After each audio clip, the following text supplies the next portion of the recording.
மகர ராசியில் பிறந்தவங்களுக்கு ஜூலை மாதத்துடைய 2வது வாரம், ஜூலை மாதம் 12ஆம் தேதியிலிருந்து ஜூலை மாதம் 18, 19 தேதி வரை கோட்சார ரீதியாக வரக்கூடிய கிரக அமைப்புகளால் ஏற்படக்கூடிய மாற்றங்களை பற்றி தானுங்க ஆதாரபூர்வமாக வேதகால முறையில் துல்லியமாக இந்த பதிவில் நம்ம பார்க்க போகிறோம்.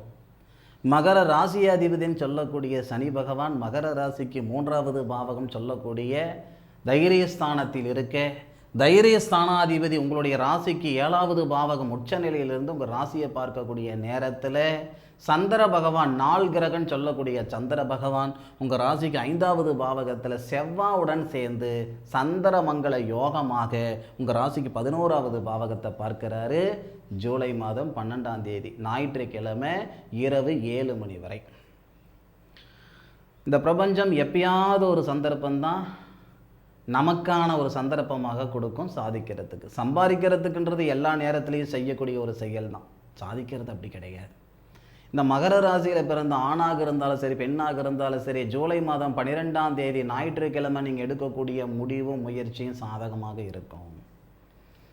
முக்கியமான முடிவுகள் எடுக்கிறீங்க இந்த நேரத்தில், அதாவது ஞாயிற்றுக்கிழமை ராத்திரி 7 மணி வரைக்கும் பிரமாதமான நேரம் பார்த்துக்கிடுங்க. நாளை ஞாயிற்றுக்கிழமை, நாளை காலையிலிருந்து நைட்டு 7 மணி வரைக்கும் உங்களுடைய கிரக அமைப்புகள் ரொம்ப சாதகமாக இருக்குது.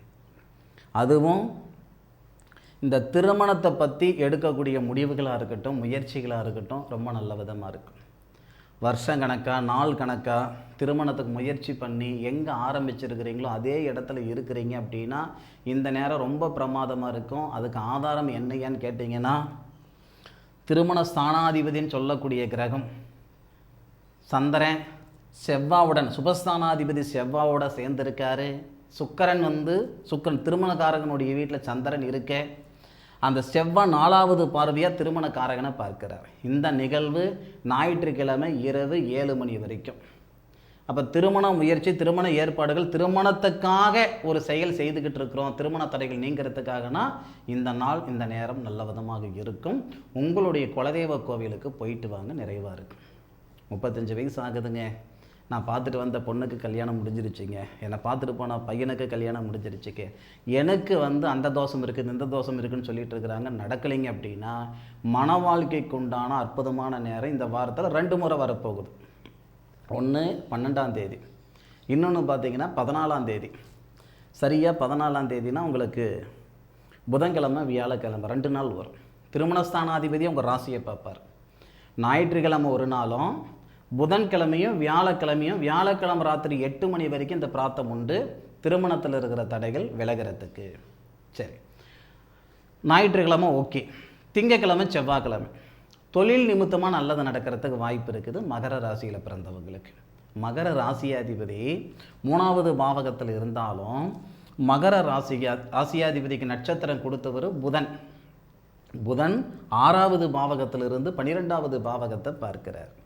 நீண்ட நாள் உங்களுடைய எதிர்பார்ப்பு, நீண்ட நாள் கனவு நிறைவேற போகுது. இந்த நேரத்தில் உங்களுடைய தொழிலில் உத்தியோக உயர்வு ஏற்பட போகுது. காவல்துறையில் இருக்கிறவங்களாக இருக்கட்டும், போக்குவரத்து துறைகள் இருக்கிறவங்களாக இருக்கட்டும், திங்கக்கிழமை செவ்வாய்க்கிழமை, அதுவும் செவ்வாய்க்கிழமை ராத்திரி, அதாவது சாயந்தரம் 6 மணி 50 நிமிஷம் வரைக்கும் இங்கே எழுதியிருக்க பாருங்கள். 14ஆம் தேதி வரை மிதுனத்தில் சந்திரன். அப்போது திருமண ஸ்தானாதிபதி 14ஆம் திங்கக்கிழமை செவ்வாய்க்கிழமை சாயந்தரம் 6:30 மணி வரைக்கும் 7வது பாவகத்துக்கு அதிபதி 6வது பாவகத்தில் சூரிய பகவானுடன் சேர்ந்திருப்பார். அதுபோக புதனுடன் சேர்ந்திருப்பார். உங்கள் ராசிக்கு 12வது பாவகத்தை பார்க்கிறாரு. இது தொழில் நிமித்தமாக நல்லாயிருக்கும். நீங்கள் ஒரு தனியார் செக்டரில் வேலை செய்துக்கிட்டு இருக்கிறேனுங்க அப்படின்னாலும் சரி, இடமாற்றங்கள், வேலை மாற்றங்கள் செய்கிறதுக்கு வாய்ப்புகள் உண்டு. இல்லை ஏற்கனவே அரசாங்கத்தில் வேலை செய்துக்கிட்டு இருக்கிறேனுங்க, ஆனால் டெம்பரவரியாக இருக்கிறேனுங்கன்னா அந்த உத்தியோக உயர்வு பர்மனெண்ட் ஆகிறதுக்கான ஒரு சூழல் ஏற்படுறதுக்கான வாய்ப்புகள் உண்டு அந்த நாட்கள். சார் 2 நாள் இதெல்லாம் நடந்துருமா சார்? இந்த கோட்சார ரீதியாக வரக்கூடிய கிரக அமைப்பு சாதகமாக இருக்குது. சரியா, முயற்சி செய்து பாருங்கள்.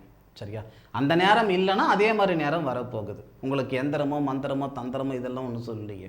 கோட்சார ரீதியாக இந்த மாதிரி ஒரு அமைப்பு இருக்கும் பொழுது இந்த மாதிரி ஒரு செயல் செய்தால் சாதகமாக இருக்குன்றது தான் வார்த்தை.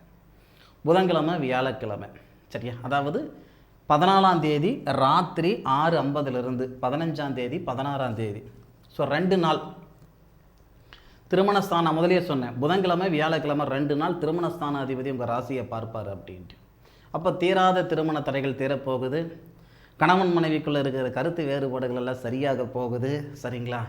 ஒரு மனுஷனுக்கு என்னதான் காசு பணம் சம்பாதிச்சாலும் மன வாழ்க்கையில் நிம்மதி இல்லை அப்படின்னு வச்சுக்கோங்களேன். என்னடா வாழ்க்கை, என்னடா பொழப்பு அப்படின்ற மாதிரி ஒரு சூழல் ஏற்பட்டுட்டு இருக்கும் இல்லையா? வர புதன்கிழமை வியாழக்கிழமை மன அழுத்தம் சரியாகிறதுக்கும் மன வாழ்க்கையில் இருக்கிற சங்கடங்கள் சரியாகிறதுக்கு உண்டான அற்புதமான ஒரு நாள். அதே மாதிரி பிரிஞ்சு போன காதலர்களாக இருக்கட்டும், தீராத திருமண தடைகளாக இருக்கட்டும், இந்த நேரத்தில் சரியாகும். ஜூலை மாதம் 14ஆம் தேதி நைட்டு 6:50 இருந்து 15ஆம் தேதி 16ஆம் தேதி 16ஆம் தேதி 8 மணி வரைக்கும் இந்த நிகழ்வு நடக்கிறதுக்கு வாய்ப்புகள் உண்டு.